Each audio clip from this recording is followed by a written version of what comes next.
Hello everyone, आशा करती हूँ आप लोग सब स्वस्थ होंगे और मस्त होंगे और मैं भी आप लोगों की ब्लेसिंग से एकदम स्वस्थ हूँ और मस्त हूँ। तो फ्रेंड्स, आज बहुत दिनों बाद ब्लॉग आ रहा है क्योंकि मेरे को टाइम नहीं मिल पा रहा था ब्लॉग शूट करने का। बच्चों की ऑनलाइन क्लासेस चल रही हैं तो फ़ोन भी नहीं मिल पा रहा था मुझे, तो मैं इसलिए ब्लॉग शूट ही नहीं कर पा रही थी। तो ये जो आज की जो कहानी है ना, आज का जो ब्लॉग है ना, वो बहुत स्पेशल होने वाला है क्योंकि सावन चल रहा है। सावन में सबके घरों में बेटियां आती हैं। तो ये जो स्टोरी है ना, वो एक बेटी के ऊपर ही है और जो बेटी के माँ बाप हैं वो इस स्टोरी से बहुत अच्छे से कनेक्ट कर पाएंगे। तो उससे पहले अगर आपने मेरे चैनल को सब्सक्राइब ना किया हो तो प्लीज़ मेरे चैनल को सब्सक्राइब कर लीजिए, बेल आइकन को प्रेस कर लीजिए ताकि मैं जैसी इतनी अच्छी अच्छी स्टोरीज़, आपके दिल को छू लेने वाली स्टोरीज़ डालूँ तो आपको उसका नोटिफिकेशन मिल जाए। और वीडियो को एंड तक ज़रूर देखिएगा, तब भी आप उससे कनेक्ट हो पाएंगे। और एंड में एक लाइक करना मत भूलिएगा और अपने दोस्तों के साथ भी शेयर कीजिएगा। तो कहानी है एक बेटी की। तो क्या होता है कि माँ बाप बड़े शान शौकत से, बड़े मन से, बड़े अरमानों से और एक एक पाई जमा करके अपनी बेटी की शादी करते हैं। सभी माँ बाप करते हैं, मतलब कोई जितना मतलब जितना जुटा पाते हैं उतने से करते हैं। तो अगर कोई गरीब होता है तो वो भी जितना कर सकता है उससे ज़्यादा ही अपनी बेटी की शादी में लगाने की कोशिश करता है और उसके लिए पैसे बचाता है। और अमीर हो तो वो उस हिसाब से करते हैं, पर करते सभी अपनी बेटियों के लिए। बेटियां सभी को प्यारी होती हैं। तो ऐसे ही ये एक माँ बाप की कहानी है कि माँ बाप होते हैं वो अपनी बेटी की शादी कर देते हैं। बहुत ज़्यादा पैसे वाले नहीं होते हैं, मिडिल क्लास फैमिली से होते हैं और वो एक एक पाई जमा करके बहुत अरमानों से, उनकी इकलौती बेटी होती है तो वो उसकी बहुत अरमानों से बहुत अच्छा घर ढूंढ के, बहुत अच्छा लड़का कमाने वाला, अच्छा परिवार देख के शादी कर देते हैं।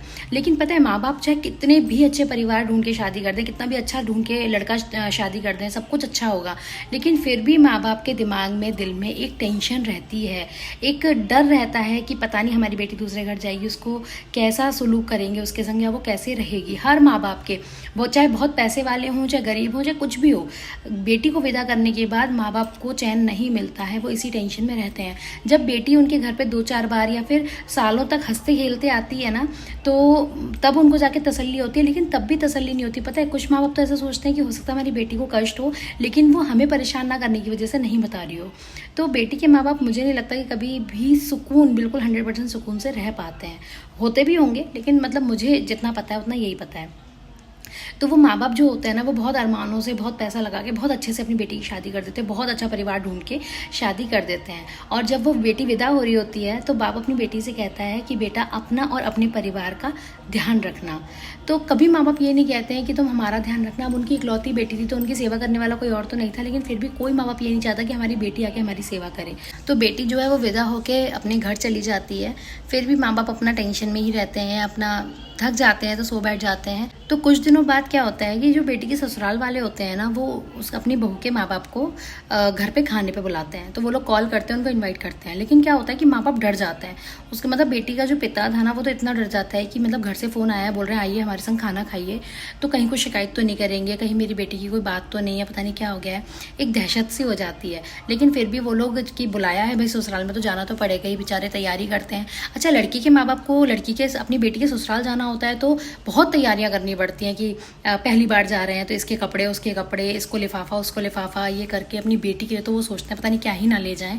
तो बहुत सारी तैयारियां करनी होती है, तो वो अपनी तैयारियों में जुट जाते हैं। उनको संडे को बुलाया होता है तो वो लोग तैयारियों में जुट जाते हैं, तैयारियां करने लग जाते हैं। सारी तैयारियां करने के बाद दिन आता है उनको, जब जिस दिन खाने पर जाना था। तो बेटी जो है वो बड़े चाव से ये बनाऊँ, मैं वो बनाऊँ अपने माँ बाप के लिए, मतलब सब कुछ उनके पसंद का बना रही होती है, सब कर रही होती है। और इधर माँ बाप अपनी बेटी से मिलने के लिए बहुत ज़्यादा उत्सुक हो रहे होते हैं, बहुत ज़्यादा परेशान हो रहे होते हैं। तो वही शाम हो जाती है तो वो लोग निकलते हैं बेटी घर पे और पहुंच जाते हैं। तो जैसे ही वो पहुंचते हैं तो उनका स्वागत इतने अच्छे से करा जाता है, इतने अच्छे से करा जाता है कि आइए बैठिए। तो बोलते हैं कि नहीं, हाथ जोड़ते हैं, मतलब बेटी के जो सास ससुर होते हैं वो हाथ जोड़ के नमस्ते करते हैं, बोलते हैं बैठिए। तो वो जो लड़की के पिता होते हैं ना, वो एकदम से ऐसे बोलने लगते हैं कि भाई आप क्यों हाथ जोड़ रहे हैं, हम बेटी के माँ बाप हैं, हम जोड़ेंगे। तो उसके ससुर बोलते हैं कि नहीं, ऐसा कुछ नहीं है, मेरा बेटा है तो आपकी भी बेटी है, हम लोग रिश्तेदार हैं, आपस में मिलना जुलना, हंसी खुशी बहुत मिलना जुलना बनता ही रहेगा, चलता रहेगा। और ये आपका भी घर है, आपकी बेटी का घर है, आपकी बेटी परमानेंट हमारे यहाँ आके रह रही है, तो जैसे हम आपके यहाँ आ सकते हैं, आप भी हमारे यहाँ एकदम से बिना बुलाए आ सकते हैं। तो उनको बड़ा तसल्ली सी होती है, बड़ी खुशी होती है। फिर धीरे धीरे क्या होता है कि उनके लिए चाय आती है। तो चाय आती है तो उनके फादर बोलते हैं, मतलब जो बेटी के पिता होते हैं ना, वो ये सोच रहे होते हैं कि अरे हम, मुझे तो डायबिटीज़ है, और लेकिन इन लोगों को क्या ही पता होगा कि मैं मीठी चाय नहीं पीता, पर बेटी का घर है, मैं नहीं बोलूँगा, जैसा है वैसा पी लूँगा। तो वो क्या करते हैं, जैसी चाय की सिप लेते हैं, चाय फीकी होती है।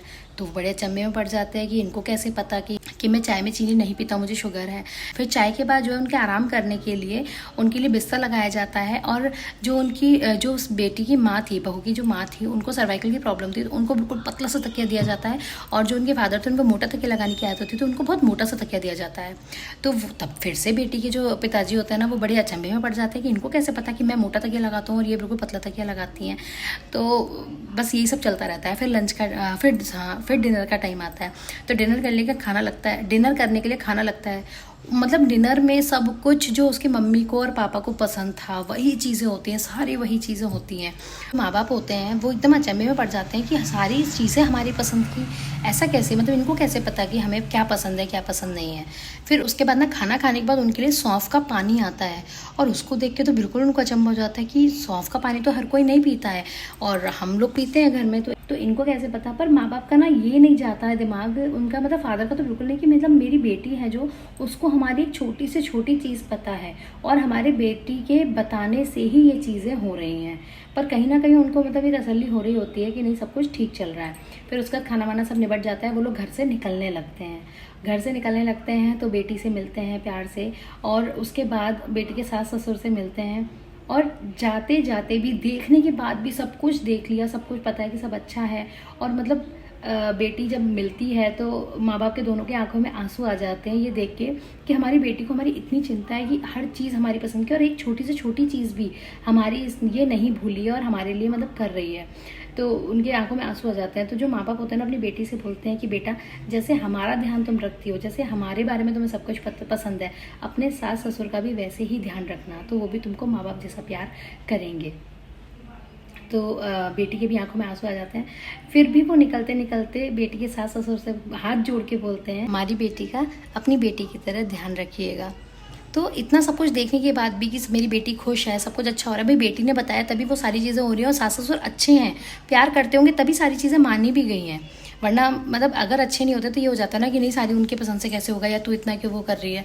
तो भी माँ बाप को ये रहता है कि नहीं, हमारी बेटी का ध्यान रखिएगा, क्योंकि बेटियों को ना फूल जैसा पालते हैं, और 20-25 साल की बेटी हुई और उसको दूसरों के हाथों में सौंप देते हैं। तो माँ बाप कभी भी टेंशन फ्री नहीं हो पाते। बेटी खुश हो या नहीं हो, नहीं होती तो नहीं होते, लेकिन खुश होती भी है ना, तो भी उनको पता नहीं क्यों डाउट रहता है कि हमारी बेटी खुश है कि नहीं है, सब कुछ है कि नहीं। बेटी घर आएगी तो उससे पूछेंगे, बेटा तो खुश है ना, तेरे को किसी चीज़ की ज़रूरत हो तो हम हैं। तो ये जो एक कहावत भी है कि भाई बेटी पराई हो जाती है, नहीं होती यार, ये कहना ही है बस, ये कह ही सकते हो आपकी बेटी की शादी करके पराई हो जाए। माँ बाप के दिल से बेटी कभी नहीं निकल सकती, कभी भी नहीं निकल सकती। तो आई होप आपको ये कहानी बहुत अच्छी लगी होगी। अगर अच्छी लगी हो तो एक लाइक करना मत भूलिएगा, और अपने दोस्तों के साथ शेयर करना बिल्कुल मत भूलिएगा, ताकि और लोग भी ये कहानी सुन सकें। फिर हम जल्दी से मिलेंगे नेक्स्ट वीडियो में, तब तक के लिए गुड बाय।